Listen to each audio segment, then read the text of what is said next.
milk bottle top sleeves. Now, the BBC, when you walk in, all there is a giant one of those, and it's levels of controversy. Yeah. How high up the controversy barometer has the BBC gone this week? And frankly, we are not going to add to that. No, and in reception as well, on the way out afterwards, there's a very senior manager whose job is to stand in reception, just give you the evils on the way out, just look at you as if you're scum. What have you been thinking? Oh. Were you thinking of effing and jeffing? Is that what you were thinking? Because we'll have none of it here. No. Who have we got in the studio aside from Harry? We've heard plenty of lip from him, plenty of back chat from him. We've also got Tiny Dan. Hi. Straight down the middle. No edginess. No edginess with you. That's the great thing. I lived with you for several years, and you are MOR.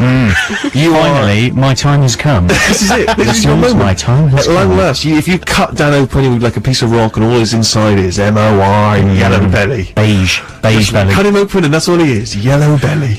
And if there's one man who knows the rules of how to behave, he knows about decorum and he knows etiquette, is this guy. You have to punish the bad ball, Steve, and play the good ball straight down the wicket.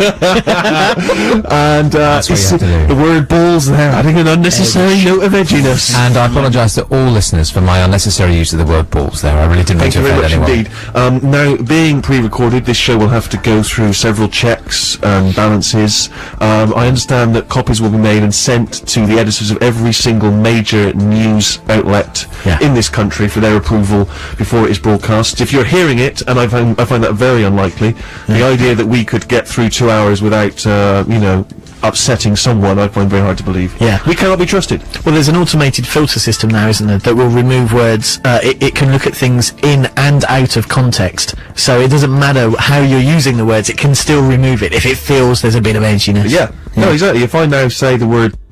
You see? Yeah, It's gone. filter. That was just I actually just swore like an absolute trooper for 20 minutes, and you didn't hear any of it, listeners, because it was just removed automatically by a new automated BBC Edge machine. filter 3000. Yeah, I have got a massive...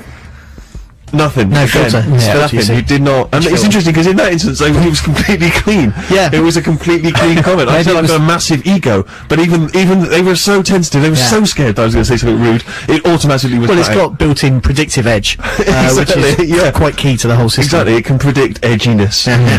Here's someone who's just got edginess seeping through her very pores. Because she's from the north. That's what we're all about. We used to have this thing at school, which was probably the Edge Detector 2000, and if you were looking at anything naughty on the computers, the screen used to flash yellow and red, and little sirens would go off. What? And if you typed analysis into any search engine, because it contains a rude word, the sirens used to go off. Oh, goodness.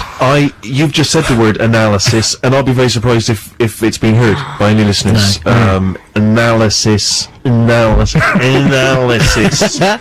don't think the BBC paid for the upgrade, which would understand analysis. Things like that. But anyway, thank you very much indeed. If you're still with us, then I appreciate it. I'm sorry we've not offended you so far. But sorry, that's just not the way we roll on the Steve Show. What we do is play absolutely blinking good music. and here's a tune. I'm very excited about playing this. I don't know if you've heard yet. It seems like possibly one of the best albums of the year has snuck in under the wire right before Christmas. It's supposed to come out, I think, December 9th. What? So it's just come out, and yet it's an absolute blinder. Produced by Sufjan Stevens. It is a Presbyterian minister and his wife. I'll let the music do its own speaking. I can't tell if they really are a Presbyterian minister or that's just a guise, a la Meg and Jack White, and whether they were married or brother and sister and so on. But anyway, have a listen and see what you think.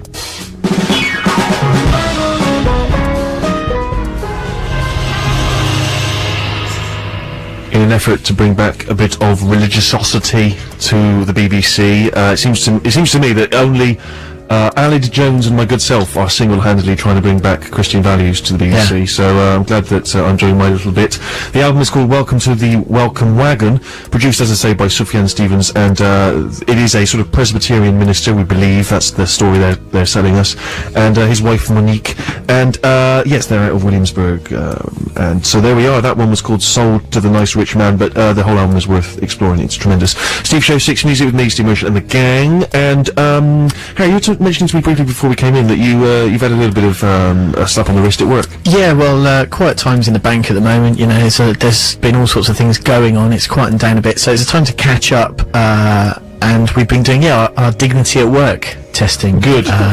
This is basically a 4-hour computer-based test where you're tested on how accepting you are of all sorts of things. Sure. For example, one question might be, you've interviewed a lady for a job. Now, is it okay not to give her the job for either of these reasons? A, because she doesn't fulfill all the role criteria and you don't feel she'd be best suited to the role.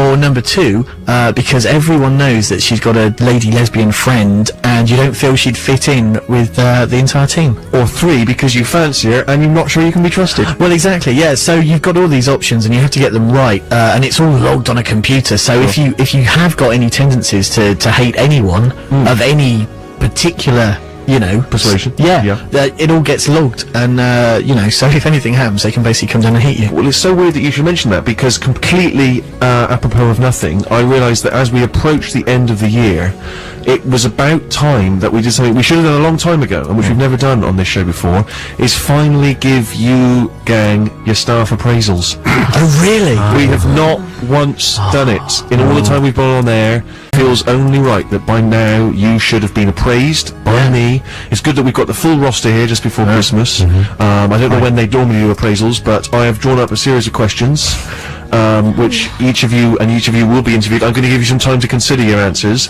but do bear in mind that the new year brings with it change and possibly new blood, so be very careful. Choose your answers wisely. As I said, I'm giving you plenty of time to look at these. Well, I say plenty of time, maybe the next song. Is this how appraisals work? Shouldn't this all be done off air in a proper environment in an office? Perhaps. Well, in an age where transparency is a buzzword, then I'm afraid, no, we'll have to do it on air, because so many things at the BBC have been done behind closed doors, Dan. I don't know. It's how you got a job, and we're not going to pursue that anymore. Whole new policy, a new broom, a new Steve Broom. We'll have more music, and I'll give you some time to assess your answers. Speak truth and emotion. Do you remember how when Teenage Sensation were the great British hip-hop hope? What, Credit to the Nation? Yeah. Not Teenage Sensation.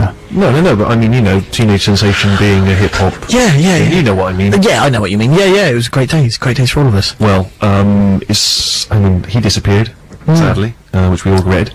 But I don't know. I don't think you can mime like that, even because you're getting yourself into a whole John Barrowman scenario with your mimes, with your filthy mimes. It was a bit edgy, but no, I've been seeking out great new British MCs and hip hop ever since. As you know, it's one of my missions in life. Yeah. And I uncovered a hot young talent who's going to be performing for us live on the show later.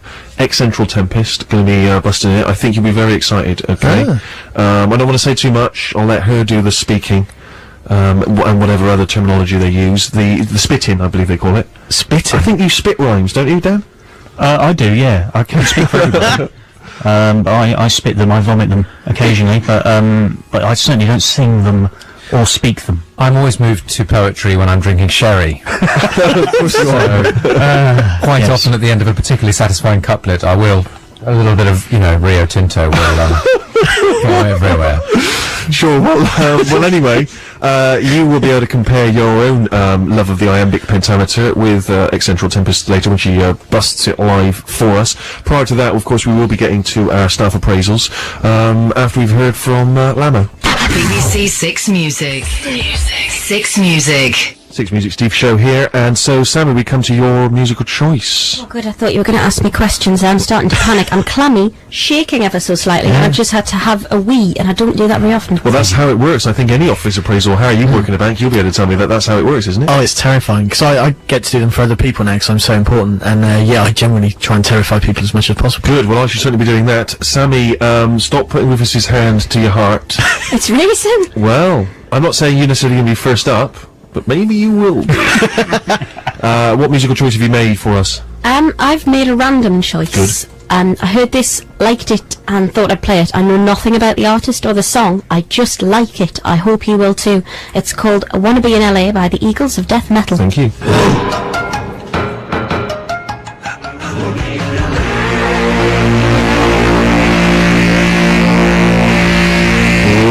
feedback. Bit controversial, a bit edgy. Bit edgy on the Steve Show this week. That was Sammy's musical choice. He said it himself a few times. It's I Wanna Be in LA by the Eagles of Death Metal. Thank you very much indeed. Okay, I have 4 names here. Sammy's genuinely nervous about her appraisal. Maybe we'll find out why when we ask her some of the questions. Maybe she's a little bit nervous. Maybe she's got something to confess, to own up to. Maybe she's been stealing from Steve Lamac's stationery drawer. All that stationery featuring Lamo's face. All the mugs. She's taken his prized Echo Belly ticket stub collection. I don't know if that's an insult to. Is it Lamo or the belly? I'm not sure. Okay, so listen, to make it completely fair, I'm going to just I've got your names here on pieces of paper, and I'm throwing Last time we did names. this, to be honest, you did rig it. I cannot assure you I didn't rig it. No, I'm afraid that was in the old That was in the old bad days of the BBC where that's- everything was rigged. That was when you were deciding who was going to go to Glastonbury, and you totally rigged it and got me into a right old pickle. Yeah. But under the new BBC legislation, you wouldn't even be allowed to lie to me off air. No, would you? exactly, Yeah. exactly. We have to be completely honest in our friendships at all times. Yeah. And that's one of the reasons why I told you I hated the way you look. I've got to be honest, I said I liked your haircut the other day. I didn't really mean it. Leave immediately. Shall I go? I'm going to leave the studio. I'm going to leave the studio. No, because maybe your name will be called first. that's true. All right, here comes the first one. Here it comes. And the first up here is Harry. Step into my office. Harry, please step into my office. Okay, before we do that, let's squeeze in another tune. I just want to make you sweat a little bit longer. Cat Power has a new EP out. I'm sure we're all very excited. We love her cover versions of stuff. She has a new, I think, 5 or 6 track EP out tomorrow, I believe. And here is her version of Dark End of the Street.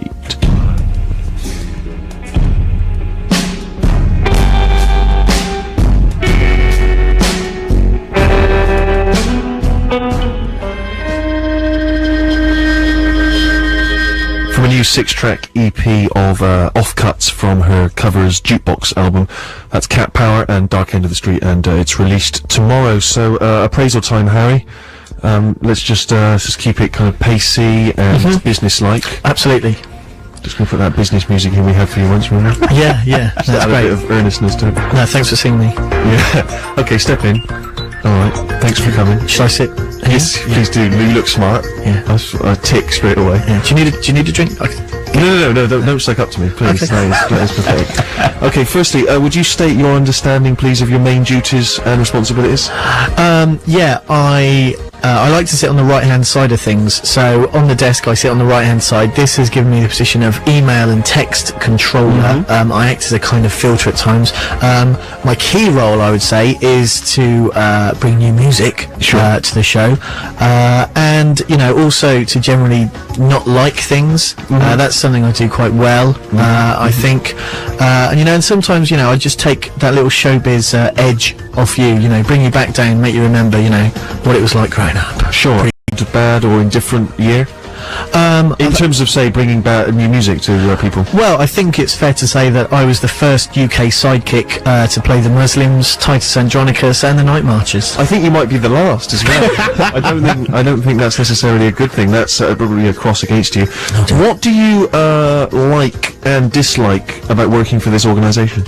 Well, there's lots to like. It's the BBC, isn't it? We all grew up loving the BBC. Obviously hate it a little bit now. That's been sort of hardwired into me, Of course. by the world. So there's a little bit of me that hates myself every time I come here. But it's the fact that I'm giving something back. All those records that I stole as a child, I'm now giving something back because I'm encouraging people to go out and buy new When you music. say you stole records as a young child, do you mean when you used to take them off the UK Top 40? Yeah, absolutely. Goodie bags. The lads who used to present the Top 40 show. You shouldn't feel bad about that. That was Brooks. entirely down to Bruno Brooks. That's Yeah. entirely his responsibility. Do you feel any shame or responsibility upon you